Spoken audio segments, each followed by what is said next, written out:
This is an attempt to wonder if some coaching questions could be useful to take the anger out of some political conversations.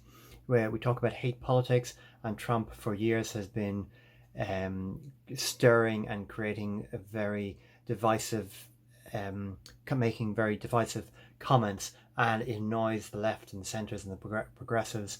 And there may be some better ways of having some political conversations and listening and influencing other people. So this is an exploration of that. It's some ideas, it's trying a new way. It's not saying this is the only solution, or this is the right, this is the end of the, there's more thinking to be done on it. Clean language is a particular form of coaching, and the questions in it have very few assumptions. A lot of them are, is there anything else about, and an idea that the other person has told you. So it's their idea, and it's very much exploring their ideas. Often very open, very, very few assumptions. You might assume that they want something out of the conversation, or you may be simply asking what kind of, or if there's a relationship between two things that they mentioned. So it's in some sense not confrontational, certainly compared to some other political conversations, but sometimes you are giving them back ideas of themselves that don't necessarily go well together. So there can be that sort of conflict and confrontation that they may need to deal with.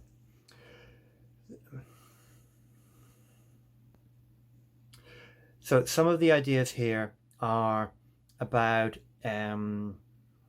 the clean language questions, and I'll explain some of those. What kind of, what if you think, if the other person thinks that Trump should be a good leader, what kind of leader? If he thinks he should be a stable genius, what kind of stable genius? Or you may be asking, is there a relationship between stable genius and some of the actions that Trump has done, or some of the things he said, and that encourages the person and arguably challenges the other person to match what Trump says about himself to some of the things that they say in different parts of the conversation, or depending on how we conduct this discussion, that we bring in some what I'll call facts about Trump that would be justified based on the media. And then you get into, is the media biased? But you can challenge each of these, essentially saying, what exactly, explain your ideas more. Where are you getting at those ideas? Understanding the relationships. What do you want when you have this model? And by in a way using coaching questions to get the person to describe how they're thinking, sometimes that is a form of challenge in itself. And this may require a lot of patience on both sides, and I'll come to that. I'm assuming for a lot of this that there will be a willing partner who is willing to answer open questions about what they're thinking politically. That's certainly not always the case, but at one level, that's what I'm thinking, and I'm also going in a more adversarial situation. Is there a role for inquiry coaching type questions? Right, dark box again.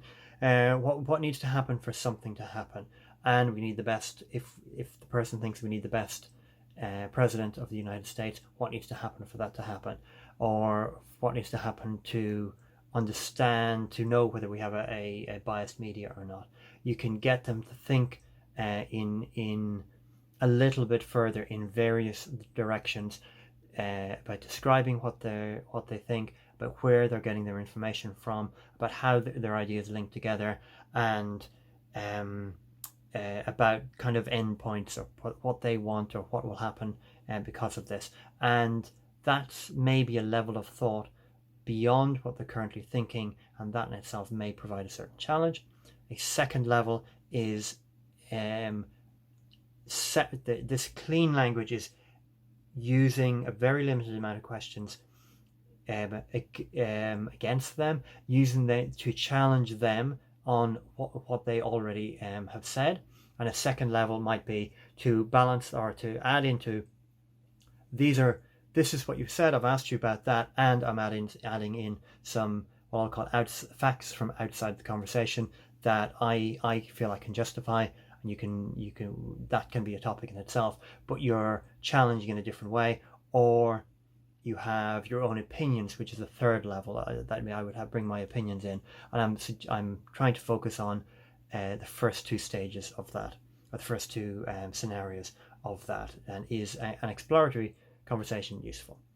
Right. So mid-grey box. In Brexit, some people say that's Project Fear, and Trump may say let's count legal votes.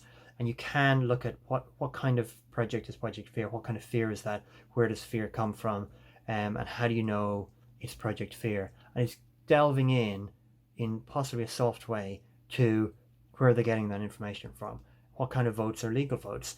And some of that is people don't know, but some of it may, if you, I'm wondering in some conversations, will they get into actually, I don't have any evidence, I don't have strong evidence for these not being legal votes.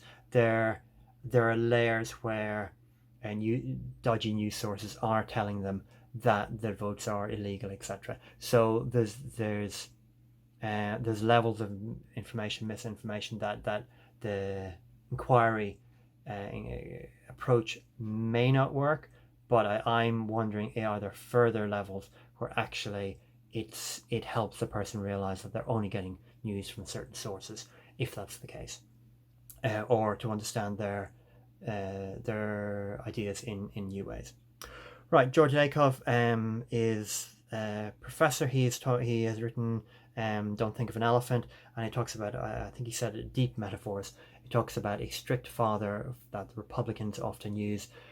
There, you obey authority. The father takes care of his family, and very few other people, maybe church, maybe friends, maybe veterans, but a very small number of people. And otherwise, everybody has to take care of themselves. And that's more the Republican view, as opposed to more the progressive view, where you look after society and you recognize that you gain from society, you gain from having roads or broadband or public libraries.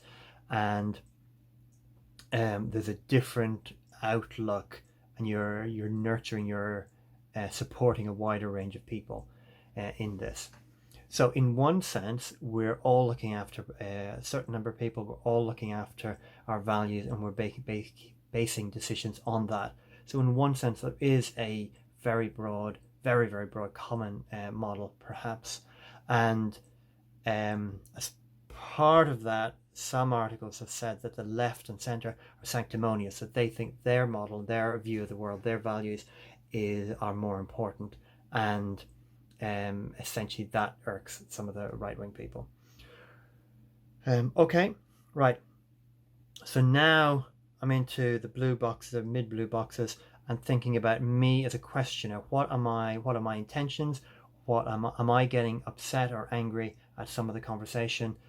Some conversation I can get angry about, and does that help me be persuasive? The one thing about these clean language questions is I'm not adding my own stuff for it, and if I have those rules for the conversation, then I'm not getting angry in the same way. I'm not having my ideas pushed forward and rejected. I'm simply exploring the other person's ideas in a way that may help me understand them better, or may help them understand themselves better, and it may lead to discovery of more common ground, which is something that's important. So one of my intentions would be, in one sense, I want to win the conversation. I want to win get my ideas to come across. I want to remain to win. And in another sense, I want, whether I win or lose, I want it to be a fair fight. I want it to be fact-based. I want to discuss values. I don't want it to be based on a lot of bias, lies, propaganda, and hoodwinking people. I'd like ultimately people to be benefiting from the government or the referendum. So I've talked about these two different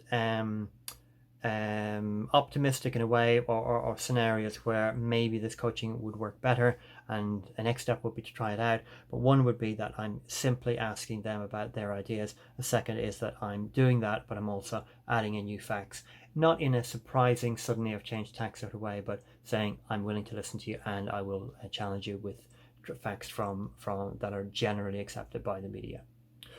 Right, on the right hand side, thinking, but why would we do this? Well, perhaps we would reduce the hate in politics, increase empathy, increase understanding of different points of view, and perhaps help with collaboration and alliances. One thing I've heard that the Biden and actually the right wing's successful parties and movements may form alliances with people who are quite close in what they believe, but can easily see themselves as separate and different. There were various forms of Brexit, there were various forms of Remain, and some of those united to get more votes than others. And actually, I'm wondering, as a coaching question is maybe, and it would be coming from me, but is there common interest? Are you and pointing in, assuming or pointing that there may be common interest between me and them, if we have a slightly wider conversation, or between them and somebody else that we can also refer to, and exploring perhaps if there is that, not necessarily saying there is, but asking, are there areas that people agree that they want to take the same actions.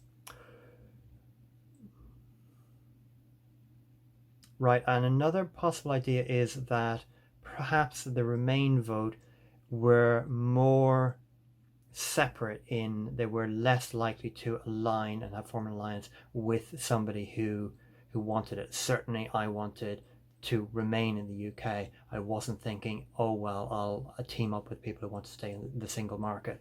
I wasn't thinking that way to align like that. There is another model, UDA. It's observations, which is more facts-based, orientation, building a model, understanding a point of view. What are your decisions? What are your actions? So it may be possible to explore those, try to understand what are the facts and observations and personal ideas somebody is working with. What is their model? Let that be subjective, etc. But also, are there decisions that I can live with, that they can live with, etc. And are there actions that we both find?